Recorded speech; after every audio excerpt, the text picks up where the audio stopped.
দেন।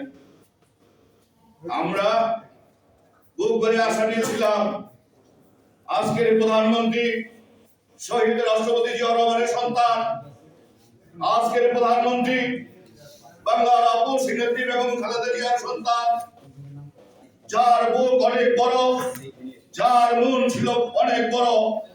আমরা তো সেই আশায় প্রত্যাশায় ছিলাম আমাদের এমন একজন প্রধানমন্ত্রী যিনি সবাইকে খুশি করে দিবেন, সবাইকে যে অভাব অনটন অবস্থার মধ্যে আমরা কর্মচারীরা দিন যাপন করছি, আমরা সে প্রত্যাশা ছিলাম যে আমাদের প্রধানমন্ত্রী আমাদের সেই দুঃখ দুর্দশার কথা চিন্তা করে ইনশাআল্লাহ আমাদেরকে একটা চমৎকার পে স্কেল উপহার দিবেন।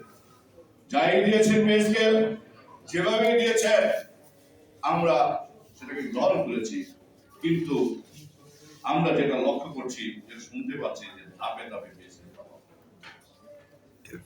সেই জন্য কিন্তু আমরা আন্দোলন করি নাই ধাপে ধাপে পে স্কেল পাওয়ার জন্য। আমরা তো প্রথম থেকে আন্দোলন করেছিলাম মহার্ঘভাতার জন্য। সেই মহার্ঘভাতাকে প্রণোদনা হিসেবে আমাদেরকে কিছু দেওয়া হলো, সেই প্রণোদনা নিয়ে আমরা চলতেছিলাম।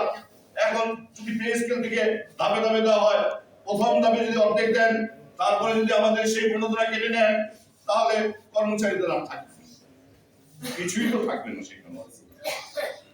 শুধু নামে মাত্র একটা পে স্কেল হবে, বেতনের গরিতে কি হিসাব করে দেখেন আসলে আমার কয় টাকা পাবে। বেতনের হিসাব যদি করি তাহলে আমার বেতন আগে কয় টাকা পাইতাম, এই পে স্কেল দিলে 15% কাইটা মিলে হিসাব করে দেখেন আসলে আমরা কয় টাকা পাবো। মনে হচ্ছে পে স্কেল কিছু অনেক কিছু পাবো, কিন্তু আসলে তো আমরা কিছু পাচ্ছি না।